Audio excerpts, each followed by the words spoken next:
deploy professional, combat-credible forces to partner with our alliance teammates. Our readiness demonstrates our resolve, and it assures our allies and deters our adversaries. Now, just as this mission is not new to the 2nd Cavalry Regiment, neither is our service on the European continent in trying times. Most recently, the 2nd Cavalry Regiment led NATO's Battle Group Poland in the Enhanced Forward Presence mission. But the regiment's legacy in Europe spans over 100 years and includes many defining security moments. And it now includes this important mission and this important moment.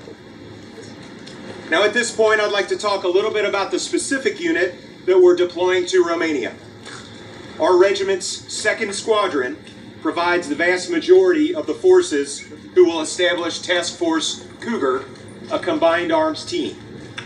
Under 2nd Squadron's leadership, Task Force Cougar includes soldiers from the regiment's Field Artillery Squadron, Engineer Squadron, and Support Squadron, as well as a mission command node from our regimental headquarters and select other individual specialized augmentees. The men and women that comprise Task Force Cougar have conducted tough and realistic training over the past year to prepare them for this deployment. 2nd Squadron participated in Sabre Guardian in Hungary, along with many of our NATO allies. They also participated in Sabre Junction at the Joint Multinational Readiness Center with over 15 NATO allies and partners. Our soldiers are true professionals, and they are the right team for this mission. I have the utmost confidence and faith in their ability to get the job done. And with that, I have time to answer a few questions. Okay, we'll start with the BBC. Okay, yes, ma'am. You mentioned training. Is your mission solely limited to training, or are you prepared to do anything else? And where exactly will you be? How close will you come to the training order? So certainly the focus of the mission at this point is training. And really, training is the essence of what militaries do. It's the center of our preparedness. It's the way that we interact with our partners and how we build that interoperability and build that trust. So the focus is training. As a combat force, as an army, we are always prepared to meet any mission as is required. But the focus will be on training, and we will initially partner with multiple Romanian elements within the region.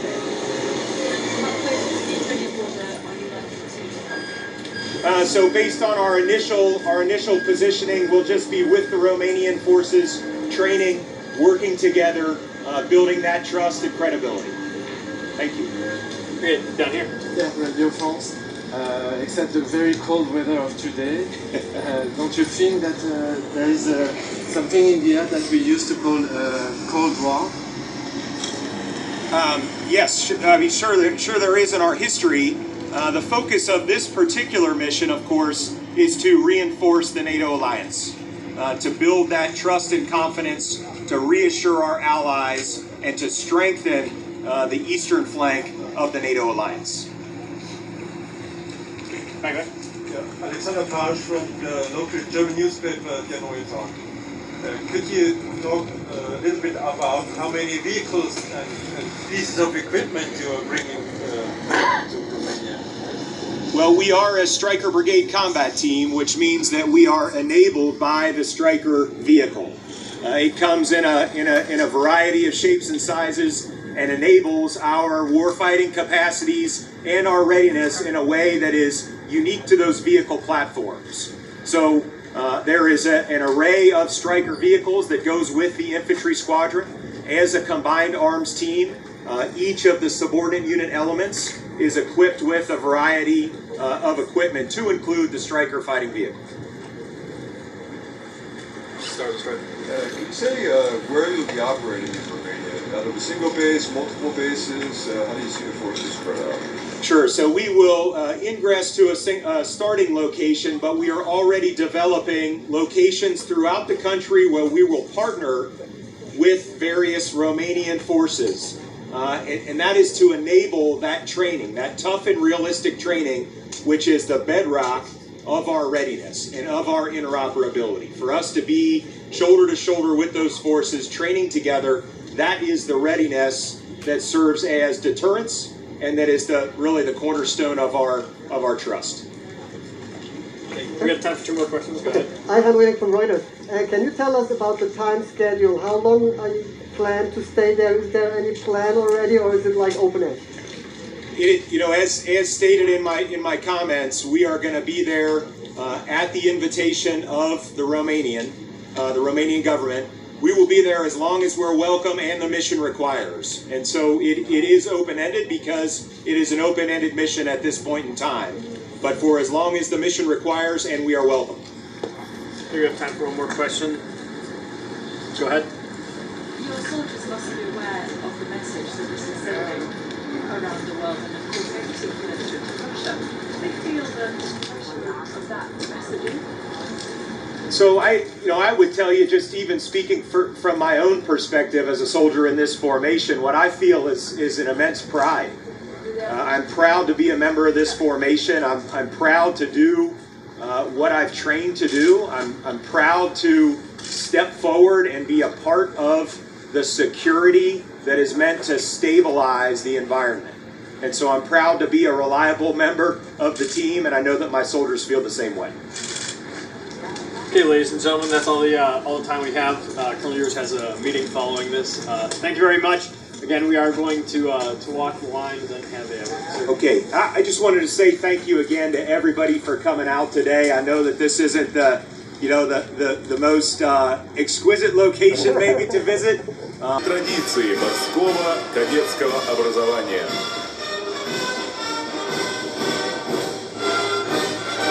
На марше парадный расчет Всероссийского военно-патриотического общественного движения «Юнармия».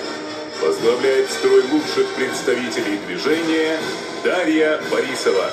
По всей стране участниками движения стали более 800 тысяч юношей и девушек, занимающих активную жизненную позицию.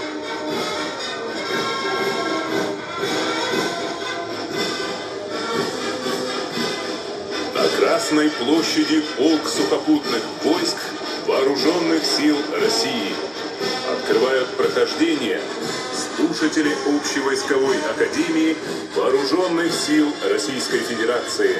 Парадный расчет возглавляет начальник академии генерал-лейтенант Александр Романчук. 24 командующих фронтами, более 80 командующих армиями постигали науку побеждать в стенах академии. Свыше 2000 выпускников прославленного учебного заведения стали героями Советского Союза и Российской Федерации.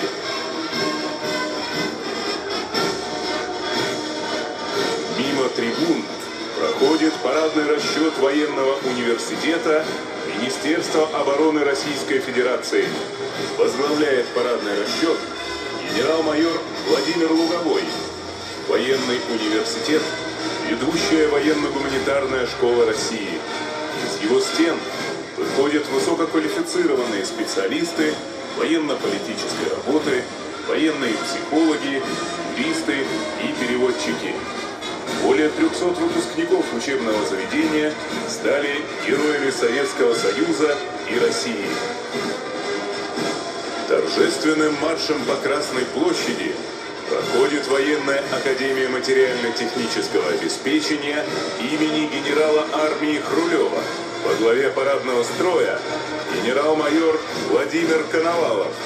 В годы войны выпускники академии участвовали в подготовке и проведении всех стратегических, фронтовых и армейских операций.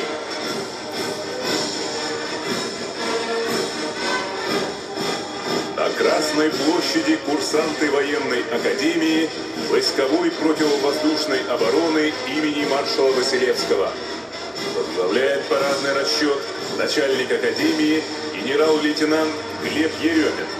В годы войны воины-зенитчики самоотверженно выполняли задачи по защите от налетов вражеской авиации.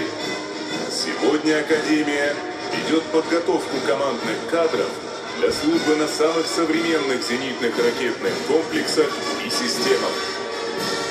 В парадном строю военнослужащих женщин курсанты 5 высших военных учебных заведений России, будущие специалисты тыла, военные психологи и переводчики, юристы и финансовые работники, офицеры воздушно-космических сил и войск связи.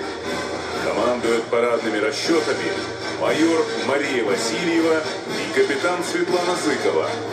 Сегодня свыше 40 тысяч женщин проходят службу в рядах российской армии. Перед трибунами проходит полк воздушно-космических